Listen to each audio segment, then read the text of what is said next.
Punjab Kings और Gujarat Titans के बीच मुकाबला खत्म हो चुका है और आपकी स्क्रीन पर जो बल्लेबाज आपको दिख रहा है, जो बल्लेबाज आपको आपकी स्क्रीन पर पंजाब किंग्स की जर्सी में दिख रहा है, वो बल्लेबाज मैच विनर है पंजाब किंग्स के लिए।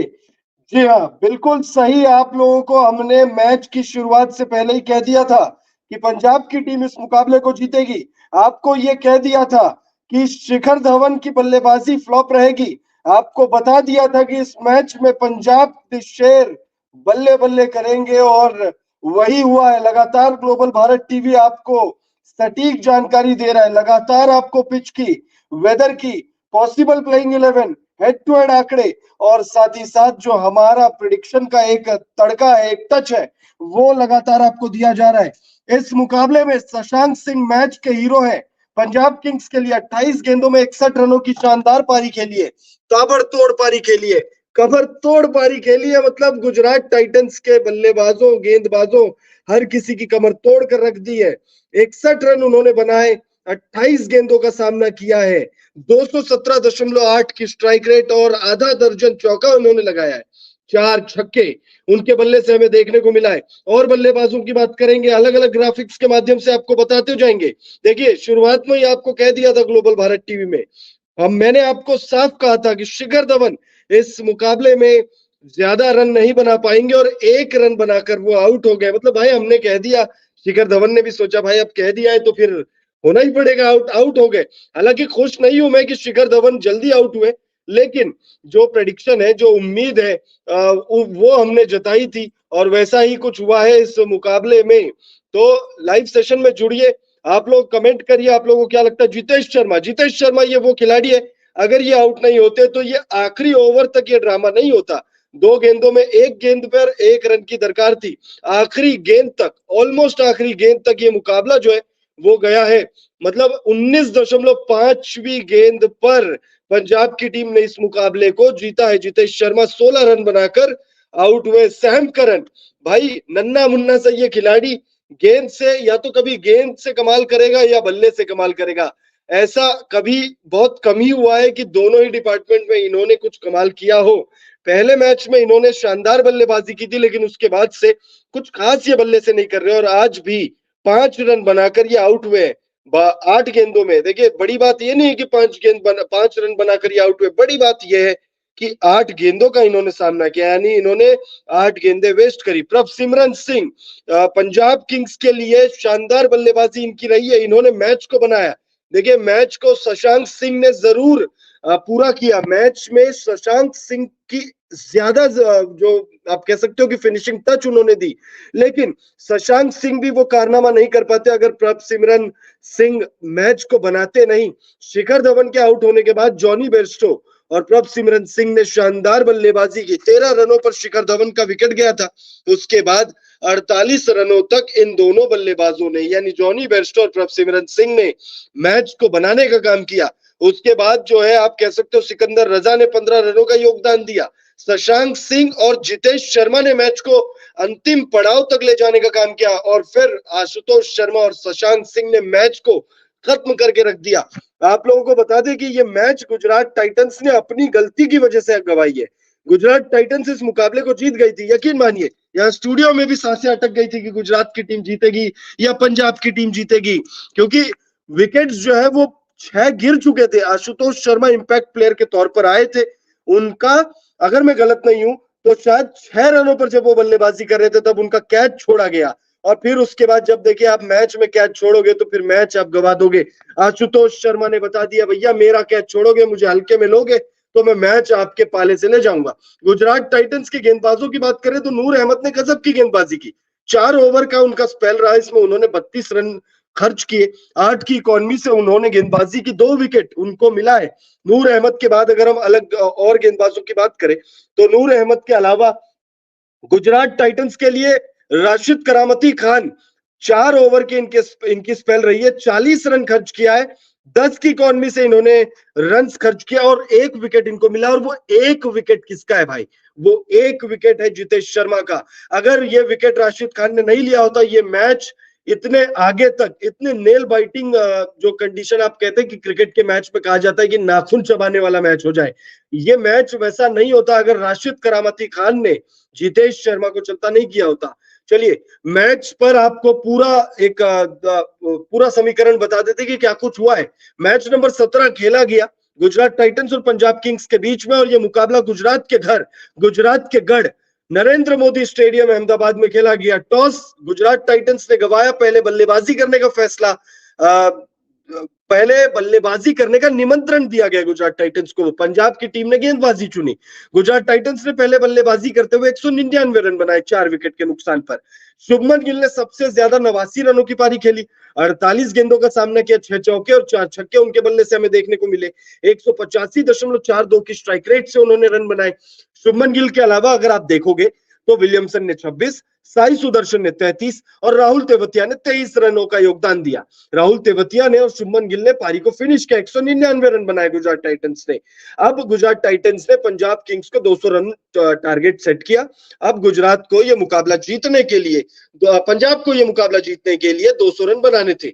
पंजाब के लिए शुरुआत बेहद खराब रही, बहुत ज्यादा खराब रही, बहुत ज्यादा चिंताजनक रही, बहुत ज्यादा निराशाजनक रही। पंजाब के सलामी बल्लेबाज कप्तान शिखर धवन 1 रन बनाकर आउट होते, उसके बाद जॉनी बेयरस्टो और प्रभसिमरन सिंह ने मैच को थोड़ा सा आगे ले गए। 22 रन बेयरस्टो ने बनाए, प्रभसिमरन सिंह 35 रनों का योगदान देते।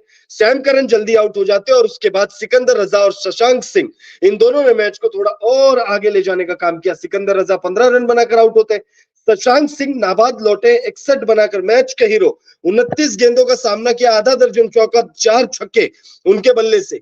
आशुतोष शर्मा की बात करें तो 17 गेंदों में 31 रनों की पारी उन्होंने खेली है, 3 चौके और 1 सिक्स उनके बल्ले से हमें देखने को मिला। 182.35 की शानदार स्ट्राइक रेट से उन्होंने ये मैच में बल्लेबाजी की है। वहीं अगर हम गुजरात के गेंदबाजों की बात करें, पॉइंट्स टेबल भी आपको बताएंगे, इस मुकाबले के खत्म होने के बाद पॉइंट्स टेबल में क्या हाल है वो भी हम आपको बताएंगे, बने रहिएगा हमारे साथ। लेकिन उससे पहले गुजरात के गेंदबाजों पर थोड़ी सी चर्चा करते हैं। अजमतुल्लाह ओमरजई, उमेश यादव और राशिद खान, इन तीनों ही गेंदबाजों, साथ में मोहित शर्मा और दर्शन नालकंडे, इन पांचों ही गेंदबाजों को एक एक सफलता मिली है। वहीं नूर अहमद को मिली है 2 विकेट। अब पॉइंट्स टेबल पर चर्चा करते हैं भाई कि इस मुकाबले को जीतने के बाद पंजाब किंग्स ने पॉइंट्स टेबल में क्या तहलका मचाया है। वैसे कुछ खास तहलका, मतलब आप कह सकते हो छठे टॉप बॉटम 4 में थी टीम, 7वें नंबर पर थी, 7वें से 5वें नंबर पर आ गई है। ये आपके स्क्रीन पर पॉइंट्स टेबल आप देख पा रहे होंगे। केकेआर की टीम एक छत्र राज्य इस वक्त टॉप पर बनी हुई है। राजस्थान रॉयल्स और केकेआर टीम, ये दोनों ही टीमों ने अब तक हार का मुंह नहीं देखा है। तीसरे नंबर पर सीएसके, 3 मैचों में 2 जीत। तीसरे नंबर पर एलएसजी, चौथे नंबर पर 3 मैचों में 2 जीत। दोनों ही टीमों में बस अंतर नेट रन रेट का, इस वजह से सीएसके ऊपर है और एलएसजी थोड़ा नीचे। अब पंजाब की टीम ने इस मुकाबले को जीतकर 2 पायदान की छलांग लगाई है।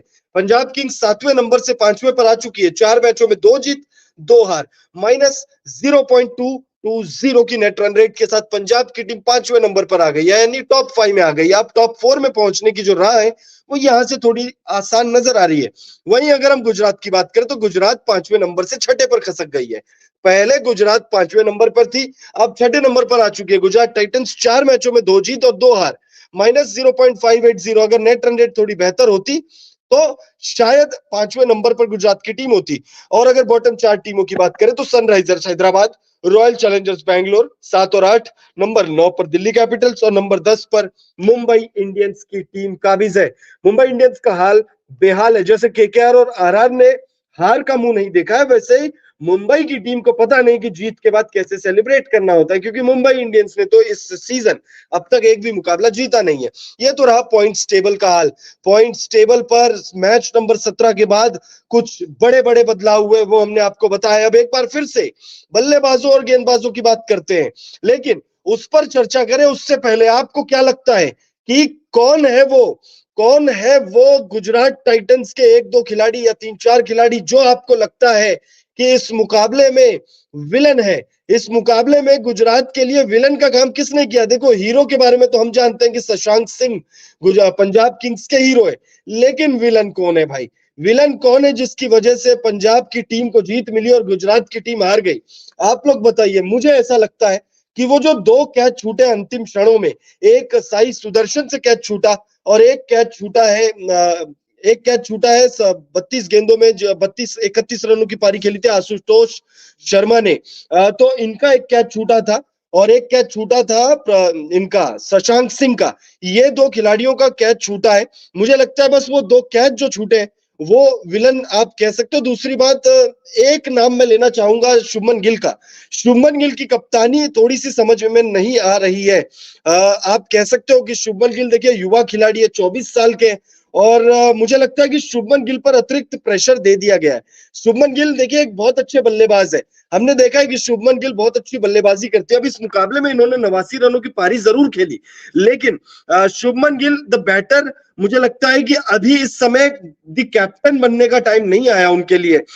एक दो सीजन और वो किसी सीनियर खिलाड़ी के अंडर में खेल सकते थे। अगर हम इसी टीम की बात करें गुजरात टाइटंस की, तो गुजरात टाइटंस में रिद्धिमान साहा कप्तानी कर सकते थे, राशिद खान कप्तानी कर सकते थे, तो कप्तानी के दावेदार थे। लेकिन मुझे लगता है कि शुभमन गिल को कप्तानी देकर शायद एक गलती हुई है गुजरात टाइटंस के मैनेजमेंट की तरफ से। अब ये देखिए, ये मेरी व्यक्तिगत राय है, मैं ये नहीं कह रहा करके कि भाई ये हुआ ही हुआ है।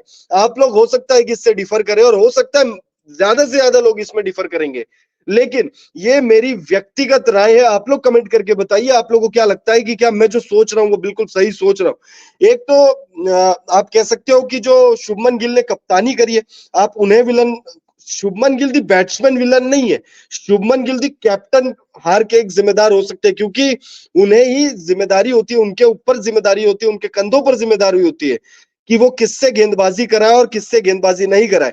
आप देखिए, आप अगर देखेंगे अजमतुल्लाह ओमरजई हो गए, उमेश यादव हो गए, राशिद खान हो गए, इन तीनों ही गेंदबाजों ने, और ये तीनों ही बड़े नाम है, ये तीनों ही बड़े नाम है, और इन तीनों ने 10 से ऊपर की इकॉनमी से गेंदबाजी की है।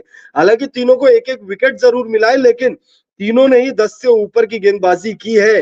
आप कह सकते हो बल्लेबाजी में तो गुजरात टाइटंस के लिए विलन ठहराना शायद गलत होगा, क्योंकि अगर बल्लेबाजों में अगर आप विलन ठहराते तो आप ठहरा सकते हो विजय शंकर को, ठहरा सकते हो रिद्धिमान साहा को, ठहरा सकते हो। रिद्धिमान साहा 11 रन बनाकर आउट नहीं होते, शुभमन गिल का साथ देते, तो हो सकता है ये स्कोर 220, 230, 240, 250, और इस सीजन तो हम 270 दो बार देख चुके हैं, क्या पता शायद 300 भी हो गए होते। लेकिन ये तो इफ एंड बट वाली बात है। बल्लेबाजों का, दो बल्लेबाजों को छोड़ दे तो लगभग सभी बल्लेबाज जिन्होंने बल्लेबाजी की है, गिल हो, विलियमसन हो, साई सुदर्शन हो, राहुल तेवतिया हो, हर किसी ने 20 से ज्यादा रनों का योगदान दिया है। तो बल्लेबाजों में विलन ठहराना मुझे नहीं लगता कि शायद वो सही होगा।